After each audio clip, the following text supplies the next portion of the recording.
Good day, my name is Lamaha Mureki and I'm going to do a lecture for Tourism Management 1.1.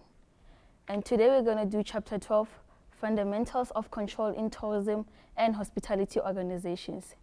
In today's chapter, we're going to focus on the final task in the management process, the realm of control, its process, the elements involved, and how it is implemented in tourism and hospitality organizations.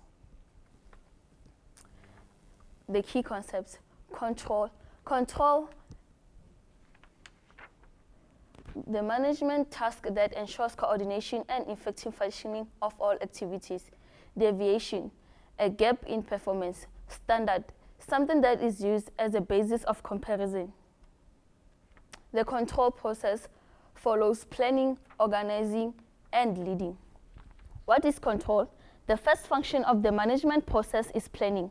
Planning has to do with setting goals and objectives for the organization. Then organizing takes place where resources are allocated to achieve these goals. The next step is leading, where management ensures that the staff in the organizations are motivated and perform their duties. The last obvious step in the management process involves a manager assessing whether the goals and objectives that were set have actually been achieved. It is pointless to develop goals and objectives for an organization and then not check whether they have been achieved and, if necessary, take corrective action. The control process. Control is the management function that follows planning, organizing, and leading. However, it should not be seen as the least important or assume that it only takes place at the end. Control is a continuous process and should take place together with the other three management functions. The first step in control process is setting standards. These standards are derived from the organization's objective, which in turn are focused on achieving the organization's primary goal. Step 2, measuring actual performance. The second step in the control process will be to measure actual performance against the standards set in step 1. Managers are required to collect information on the performance of operations in accordance with the control system. Step 3, evaluating deviations. Evaluate actual performance, determine gaps. Management should determine whether there are gaps in performance and what caused these gaps to occur. Deviations in performance may come from within the operations of business, such as the tourist bid not being satisfied because their guides do not communicate in their language or communicate badly. Step 4, rectifying deviations. Determine the severity. If it's a major deviation, a more strategic process needs to be followed. 2 options: improve the performance standard or lower the standard set. Why is control important in tourism and hospitality? Number 1, reduction of risk. By implementing a control process in an organization, management is able to reduce business risk.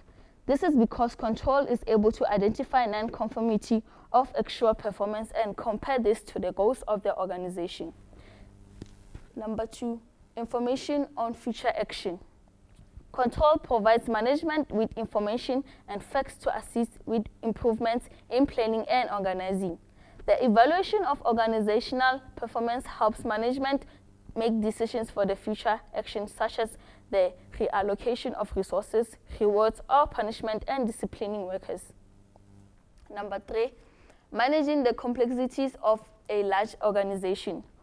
Although control is important for all organizations, regardless of size, it does become increasingly important for larger and growing organizations.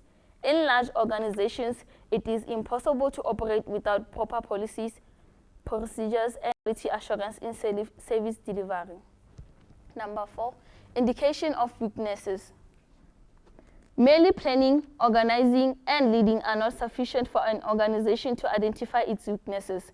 It is through control that an organization is able to measure where it is not performing according to plan and where it is not meeting the set goals and objectives.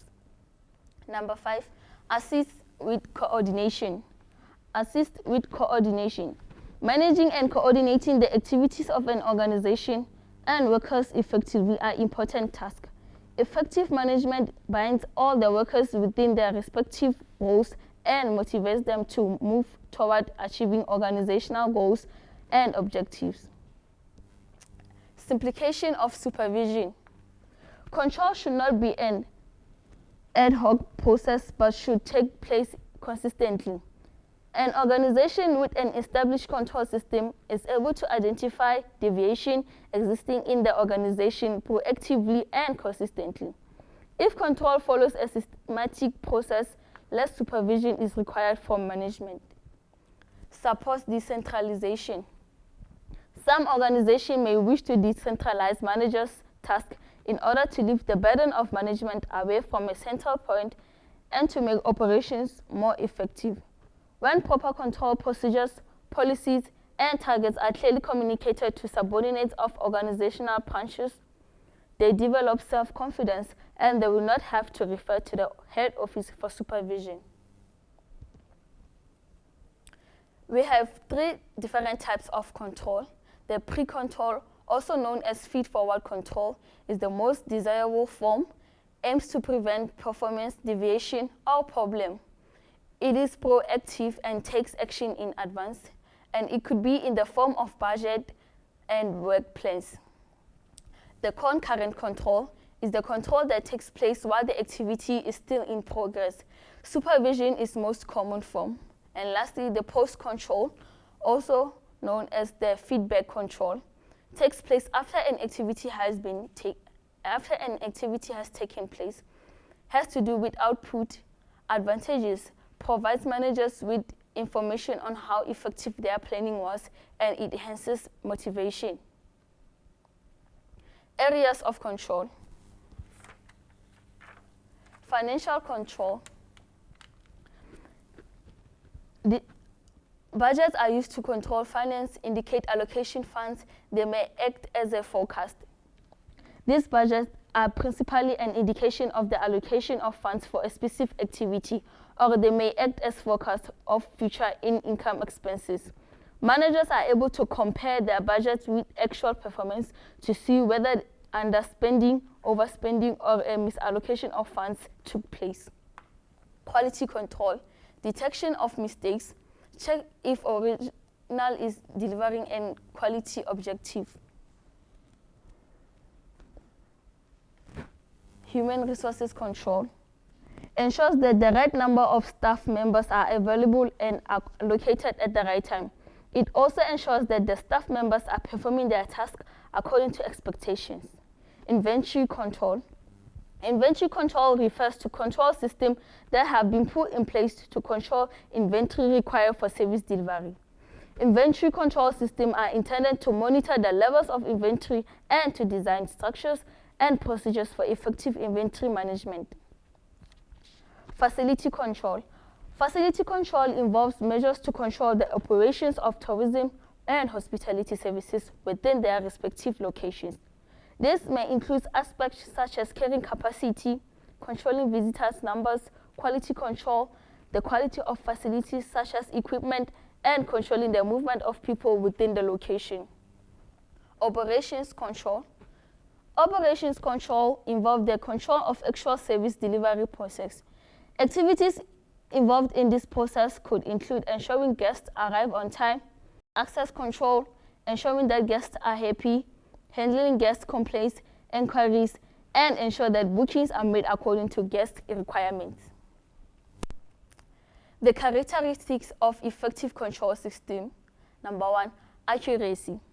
The information obtained that is used to measure performance must be accurate. False information may result in improper corrective actions being implemented. For example, the tour guides should not be allowed to complete guest feedback forms as this might not reveal the correct perceptions of guests. Number 2, timelessness. Information must be collected quickly and decisions taken in time. Number 3, objectivity. Subjectivity increases the chances for conflict to occur. Therefore, managers should have a neutral standpoint when making decisions related to control. Number 4, comprehensibility. The information in a control system should be understandable. A difficult to understand control system will cause unnecessary mistakes and confusion or frustrations among employees. Number 5, focus on strategic control points. The control system should be focused on those areas where deviations from standards are most likely to take place or where deviations would lead to the greatest harm. This could include areas such as safety, finance, and quality control. Economy. The control system should not be too expensive to implement. If it is too expensive, then it is not economically justifiable. Organizational realism.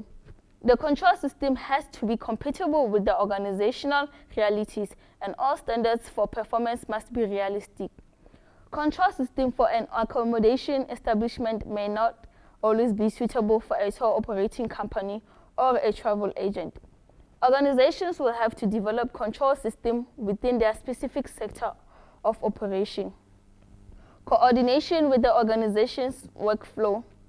Information in the control system needs to be coordinated with the flow of work through the organization for 2 reasons. Firstly, each step in the work process may affect the success or failure of the entire operation. And secondly, the control information must get to all the people who need to receive it. I thank you.